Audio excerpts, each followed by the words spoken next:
Ladies and gentlemen, the shift we all knew was coming. It's finally arriving. The new polls have come out, and it's certainly looking good for the Republicans at the moment. We can go through the new polls.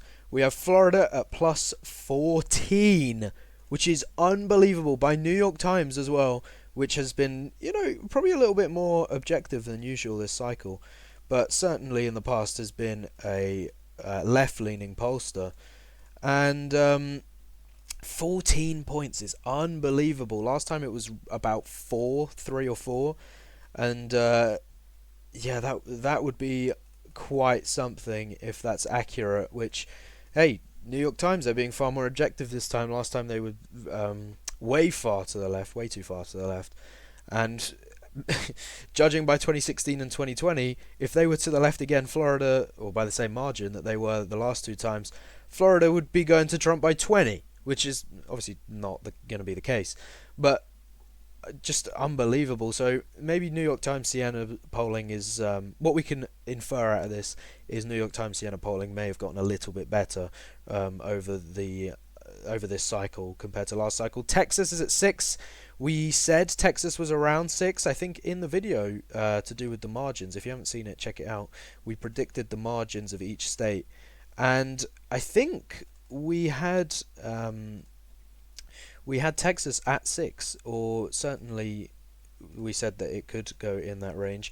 So the question is now, is Florida safe? Can we put Florida in the safe category for Republicans? And the answer is perhaps. I mean, we could maybe get into that another time, because we've also got two other very important polls to go over, and that is this one from Fabrizio, and we have Insider Advantage dropping one as well in Pennsylvania, and we will go over them once we complete our map here. Here we go, 93 in the toss-up column, and now we can observe the new polls. Finally some new polls as well, because we haven't had many recently.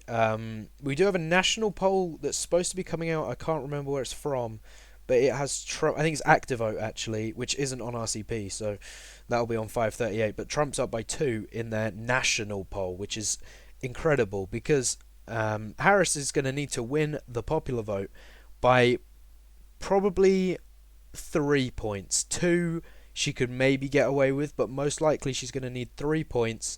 I think Joe Biden won by 3 or 4 points, and obviously he only won by 40,000 votes in 3 different states. So really, the polling again is shifting towards, and also the Pennsylvania Senate. We did a Senate video the other day, and McCormick is actually running Casey very close in this Insider Advantage poll. So that's one to look out for in the Senate. Republicans obviously are going to win the Senate. There's no question. They'd have to lose Texas and lose the presidency, which it doesn't look like that's going to happen. It would take quite a capitulation for that to happen.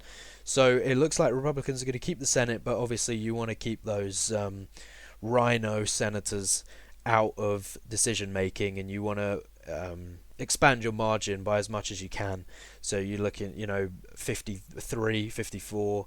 That's what Republicans would be looking for, that kind of number. So anyway, Trump now leads Pennsylvania's RCP average. He did before, then it went back to a tie, but he's leading again because of this recent Insider Advantage poll, which has Trump up by 2. Insider Advantage maybe slightly to the right, but again, we can analyze the Pennsylvania polls. Emerson came out with a tie, Fox came out with a tie, and that's a left-leaning pollster, not the actual company itself.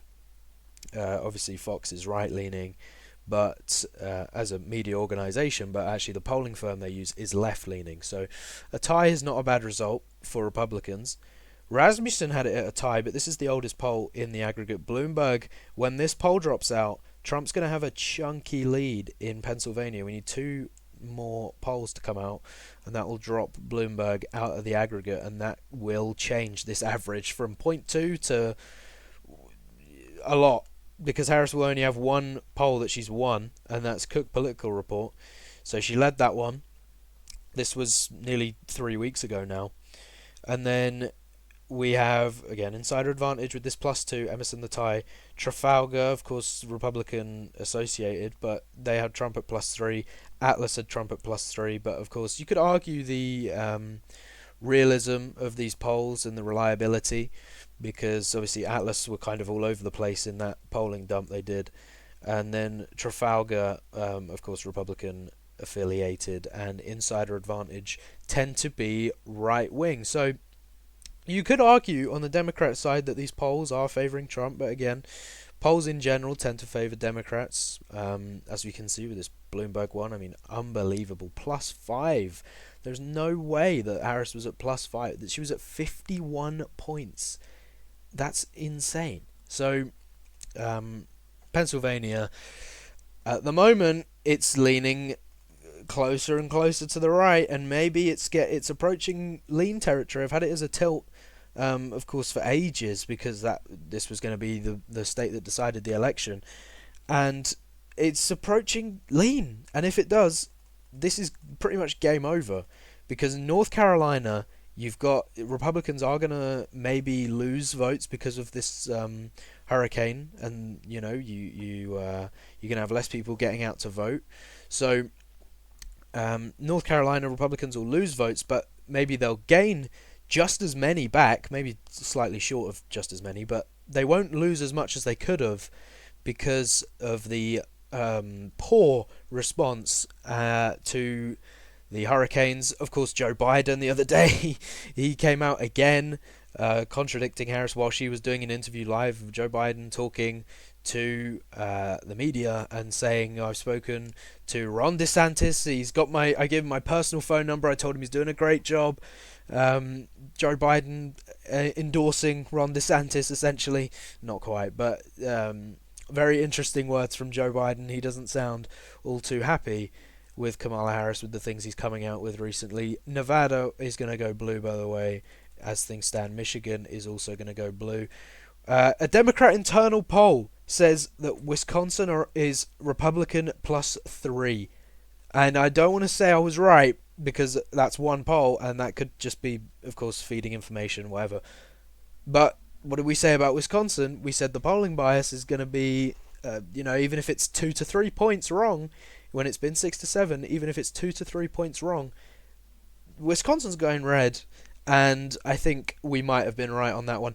Arizona, of course, is expanding its margin as well with this Fabrizio poll. It's +2 to Trump, and if we look at the average, we've got New York Times Siena, which had Trump +5. This was in the middle of September, so this is a long time ago now, but it's not really closing. It's kind of just stagnating where it is. You haven't seen a massive Trump win like this 5 or this 6 for a little while, but we haven't seen many polls for a little while. So Arizona is going to, on Polymarket, actually, Arizona's at 66%, and actually we could pull up Polymarket right now, because that will be an interesting one to see where, of course, you need to remember that betting markets are not an indicator, and oh my goodness, that is something else. So we have not seen this margin for a very long time. Hello. Of course, betting markets are not a be-all and end-all indicator. I will preface this by saying that we see the Senate here, 73% Republican. It's beyond that, because Republicans are not losing Montana, they're not losing Texas, and you'd have to lose one of them to take the election, or to even tie. That would be to tie, and then you'd have to win the general election, which Trump is, or the presidential election, which Trump is currently up in. So Nevada, still Harris, which we agree with. Michigan, still Harris, which we agree with, but we say Nevada is more likely slightly than Michigan. And of course, actually, the percentage of how likely it is doesn't represent the polling numbers. So take a North Carolina, the voters tend to be more polarized. In North Carolina, you tend to get a lot of 48s to or 49s to 48s in North Carolina. So it's actually probably closer in the polls, but less likely than a state with a wider margin where the voters are a little bit more malleable and flexible. So we have Michigan, which is still up for Democrats. I might go ahead and put some money on Wisconsin, to be honest, because this could be money to be made. I really think so. Pennsylvania, Trump leads by 55 to 45. That's a 10-point lead. Of course, again, betting market's not a perfect indicator, but he leads by 6.7 points. That is unbelievable. We have not seen a margin like that. And actually, we can go to the presidential forecast here. It has it in detail. We can go by week, by month. If we go by month, I mean, look at that. Wow, that is quite the. And of course, October 7th, the day of the invasion of Israel by Hamas, and Donald Trump recently doing some work with the Jewish communities and putting on the Jewish hat. The name escapes me. The yarmulke. Um, and that picture going around. Maybe it'll turn off your Nick Fuentes type of Republicans, but that's a very small base, and most Americans support Israel. So we see at 4 p.m. maybe this will be the most important hour that we look back on in the in this poly market cycle, at least, and that is that Donald Trump took the 6 point lead. It was 2 points, 2.5 points here, and within an hour it was massively different. Harris has been doing so much more media recently, and she is falling apart. She did a 60-minute interview the other day, and it wasn't even the harshest interview that she could have faced. They did press her, and she crumbled. So and then she was asked if there was anything she'd have changed from Joe Biden's policy or the things he's done. She said nothing comes to mind, which that's first of all a terrible way to phrase it, because it just makes her look like an airhead. But also, of course, Joe Biden's administration has been nothing short of disastrous. So Donald Trump dominating poly market. He's leading in the polls. He's leading in the states that make the difference. All he needs is these 3 states, and he leads in them, plus Arizona's a bonus. Wisconsin, we know, could be, or is most likely, further to the right than this by a few points. So, and he's not even far away from picking off Michigan in the polls. And again, if Donald Trump leads in the polls, he's going to win. There's no question. We've seen the last 2 cycles, Donald Trump has been underestimated significantly in the polls because people aren't turning out at the polls for Donald Trump. They turn out on election day, and the results speak for themselves, and Trump leads the battlegrounds in total. Harris leads the popular vote by 2. By 2 flat is not going to be enough. It's going to need to be between 2.9 to 2. Maybe even 2.6. Again, it's all based on where that vote is allocated. But she's a Californian. She's probably going to run it up in California. So it's good news for Donald Trump. And we see, of course, the Senate here. I did a YouTube short of the Senate prediction, so feel free to watch that. But again, Republicans will have control of the Senate. They probably won't have control of the House. I don't know if Polymarket does the House. They don't. Or I'm sure they used to, but here it is. The House 59, so that's actually gone down. It used to be in lean, now it's in toss-up range. But if Donald Trump could get all 3 houses, that would be, and we see here again, October 7th or October 9th was the day of the dip. So Democrats are really struggling. But if Donald Trump can get all 3 legislatures, that would be massive, and that would help him get things done in his second term as president. But as we can see, he leads the states that matter, of course. So he leads these 3 states, and we talked about him locking her out of 270. That's exactly what he's doing. He's taking a lead in Pennsylvania. He's stretching his lead in Pennsylvania. The rally in Butler did so much, I think, for his campaign, reminding people of what happened and honouring the fireman that was killed. And it's doing his campaign a world of good. Harris has no... If she'd have picked... This is the thing. I don't understand. I still don't understand why Tim Walz was selected. Well, I do understand, because Josh Shapiro is Jewish, which... That's a conversation for another day. But... And it looked like the voter base was going to be these pro-Hamas, essentially, but pro-Palestine people. and I guess she was trying to turn them out. Really, that was the plan with Tim Walz over Josh Shapiro. But I said at the time, I thought it was just a ticket killer. I thought they were sending, because Josh Shapiro, of course, may have ambitions for 2028, and he would be probably a decent candidate for the Democrats in 2028. And I thought they were just sending her out to lose, and somehow she turned it around in the polls. We saw the response bias, but now it's kind of deflating again. But if she'd have picked a Josh Shapiro, this election could literally be on a knife edge at this point.